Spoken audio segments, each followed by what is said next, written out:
আল্লাহর নবী হযরত ঈসা আলাইহিস সালামকে ইহুদিরা কি ক্রুশবিদ্ধ করে হত্যা করেছিল। প্রিয় দর্শক, আজ জানব আল্লাহর নবী হযরত ঈসা মাসিহকে ইহুদিরা কি ক্রুশবিদ্ধ করে হত্যা করেছিল, নাকি আল্লাহ তাআলা হযরত ঈসা আলাইহিস সালামকে আকাশে উঠিয়ে নিয়েছিলেন। আল্লাহর নবী হযরতে ঈসা আলাইহিস সালাম যখন ইহুদিদের মধ্যে আল্লাহর একত্ববাদের দাওয়াত দিলেন, তখন তারা তার নবুয়তকে অস্বীকার করে, এমনকি দাজ্জাল সাব্যস্ত করে তারা তাকে হত্যা করার জন্য উঠে পড়ে লেগে যায়। হত্যা করার জন্য তার ঘর ঘেরাও করে।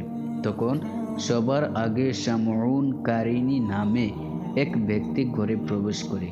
তখন আল্লাহ নবীকে নিজ কুদরতে আসমানে উঠিয়ে নেন, আর সঙ্গে সঙ্গে তাদের ওই ব্যক্তির চেহারা ঈসা আলাইহিস সালাম এর মতো করে দেন।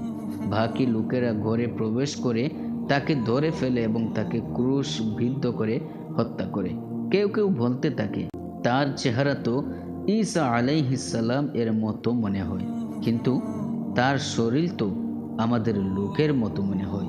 কেউ কেউ বলতে লাগে, এ নিহত ব্যক্তি যদি ঈসা হয়, তাহলে আমাদের লোক গেল কোথায়? আর সে যদি আমাদের লোক হয়, তাহলে ঈসা আলাইহিস সালাম কোথায় গেল? এভাবে ধারণা করে এক একজন এক এক রকম কথা বলতে থাকে।